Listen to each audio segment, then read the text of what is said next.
শুধু শুধু আমার কান ধরছো না, তুমি আমার শুধু শুধু অপমান করছো। এই তুই কত আমায় জানাবি? মারা বলে তুই নাকি মাদের নড়ি চুরি করে খাস। আমা আপনারা বলেননি? এই তুই চোরের ছেলে, তুই মহারাজ নন্দের ছেলে, তোর কি চুরি করার স্বভাব পাই? তুই মাদের ধর্মবর্ষ করি ছেড়ে দিস, তুই মাদের উঠানে গিয়ে কাদা করিস, তুই মাদের অনেক জ্বালাতন করিস। কেন করিস বল? এই আমি তোকে যে লাবণী খাওয়াই, এমন লাবণী কি কোনো মা তৈরি করতে পারে? মা তুমি শুধু শুধু আমায় বকছো, আমি তোমার সঙ্গে কথা বলবো না। মা তাই কি করলেন গো? তার সত্তা রাগ করে বসে পড়ল। এদিকে মা ভাবছে, হায় রে আমার সন্তান, ও যে বড্ড রাগ করেছে, ওর তো আমি বিষাক্ত বদন দেখতে পারি না, তাই আমি ওকে বললাম আর ওই রাগ করে বসে পড়ল। মা আমি তোমার সঙ্গে কথা বলবো না, তুমি শুধু শুধু আমায় বলছো। এ কানাই এদিকে আয় আয়, এ জাদু আয়, জাদুমণি আয় আয় বাপ। এমন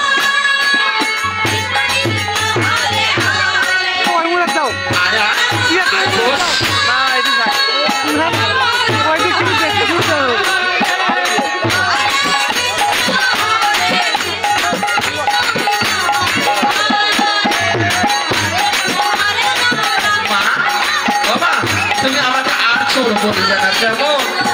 আর চোর যদি তুমি আমাকে চোর বলো, আমি তোমার সঙ্গে কথা বলবো না, ঠিক আছে? আমি তোকে চোর আর বলবো না। বাবা তুমি জানো আমার মারা আমায় কত ভালোবাসে। ব্রজবাসীগণ, ব্রজগোপীগণ আমাকে ছাড়া তারা যেন একটা দিনও তাদের মনে সুখের নয়। তারা সদা সর্বসময় আমার ডাকে। প্রথমে কি করলেন তো? এদিকে ভাবছে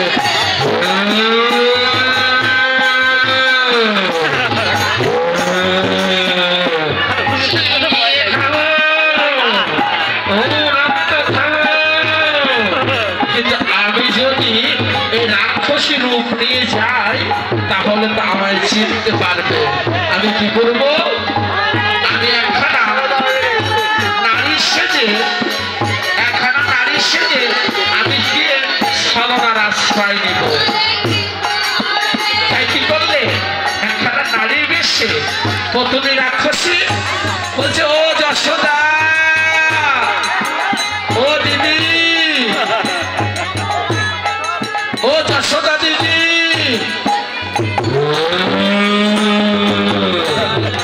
ও যশোদা দিদি। আমায় ডাকছে এমন ভাবে, আমার তো কোনো বোন নেই। ও যশোদা দিদি শুনছো? ও যশোদা দিদি, কে গো? তোমাকে আমি চিনতে পারলাম না, তুমি কে? ও মা, হায় রে, সে গরিব হয় তাকে কেউ চেনে না। তুই যখন ছোট ছিলি তোদের বাড়িতে আমি কত দিয়েছি, আমি তোর বোন হই।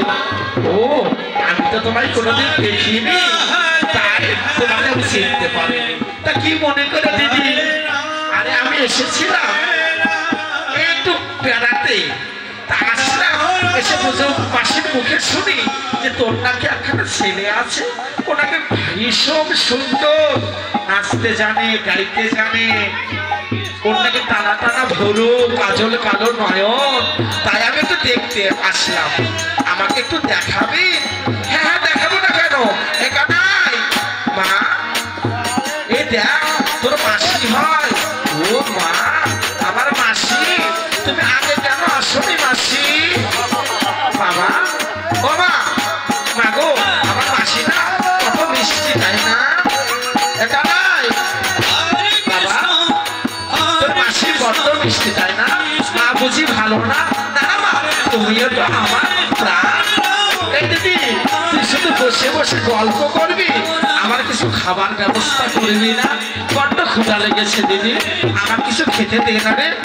তাই তাহলে আমি রান্না করে নিয়ে আসি, তুমি একটু কষ্ট করে অপেক্ষা করো। আর যা যা, তুই তাড়াতাড়ি করে রান্না করে না।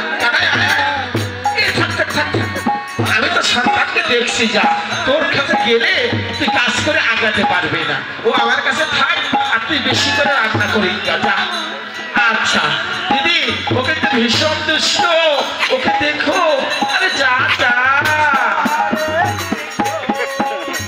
আচ্ছা মা মহা আনন্দে রান্নাঘর ঘরে চললেন। আর পুতুনা কি করছে দেখছে, গেল নাকি দাঁড়িয়ে রয়েছে।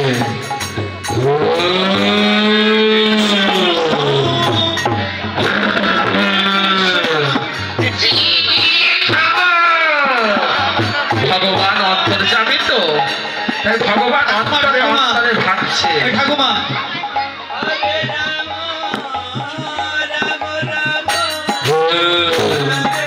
ভগবান অন্তর্যামী তো, বলছি এ বাবা, আমার তো বড় ইচ্ছা রে তোকে একটু দুগ্ধ সেবা দেব, তুই মাসির দুগ্ধ সেবা করবি? হ্যাঁ মাসি, কেন করবো না? এই জগতে যে যে ইচ্ছা করে আমার কাছে আসে, আবার তার সকলের ইচ্ছায় আমি পূরণ করে দিই। তাই তুই আমার ইচ্ছা পূরণ করবি? তবে শোন শোন এ বাবা, আমি একটু ওই সাইড থেকে আসি, তুই একটু বস। পুতুনা কি করলেন, ভালো করে দেখে তার স্তনে ভালো করে বিষ মাখাতে লাগছে। আমি এই সুযোগে কাজটা সেরে নেই। বস বস। কি করলি, স্তনে বিষ মাখিয়ে দিয়ে, স্তনে বিষ মাখিয়ে দিয়ে, আয় আয় বাবা, আয় তুই খা, পেট ভরে সেবা কর। হ্যাঁ মাসি, আমি পেট ভরে সেবা করছি। এমন ভাবে ভগবান শ্রীকৃষ্ণ প্রতিদিন স্তনে আঘাত করলে, প্রতিদিন সাপোর্ট সাপোর্ট করতে করতে করতে করতে করতে করতে করতে করতে তার জীবনের বেলা ডুবে গেল।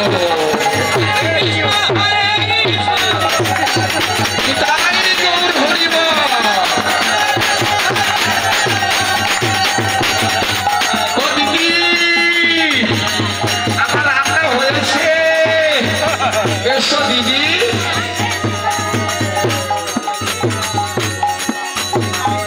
ও দিদি, দিদি ও মা, মা ও মা, শোনো শোনো, আমার মাসি মাসি আমাকে দুগ্ধ সেবা দিয়েছিল, আমি মাসির দুগ্ধ খেয়েছি। মাসির দুগ্ধ কি মিষ্টি! এই বোকা, মাসির দুগ্ধ কেউ খায় রে। ও মা, মাসিতে বলছে আমার বড় ইচ্ছা তুই আমার একটু দুগ্ধ সেবা কর বাবা, আমার বড় ইচ্ছা। আমি কি মাসির কথা না শুনতে পারি? মাসি আমার গুরুজন, তাই আমাকে মাসি দুগ্ধ দিয়েছে আর আমি পেট ভরে খেয়েছি। তাই দিদি এ যা বলছে ঠিক। হাই ভগবান, এরা পতুনি রাক্ষসী, এখন কি হবে? আমার আমার কানাইয়া পতুনি রাক্ষসী দুগ্ধ খেয়েছে। মহারাজ মহারাজ, আমার কানাইয়ের কি হবে? হাইরে ব্রজবাসীগণ, ওগো ব্রজবাসী, আমার কানাইয়ের কি হবে? তাই কানাইকে সঙ্গে নিয়ে মা যশোমতী চললে। ও ভগবান, রাখবো রাখবো, বৃন্দাবন মাঝে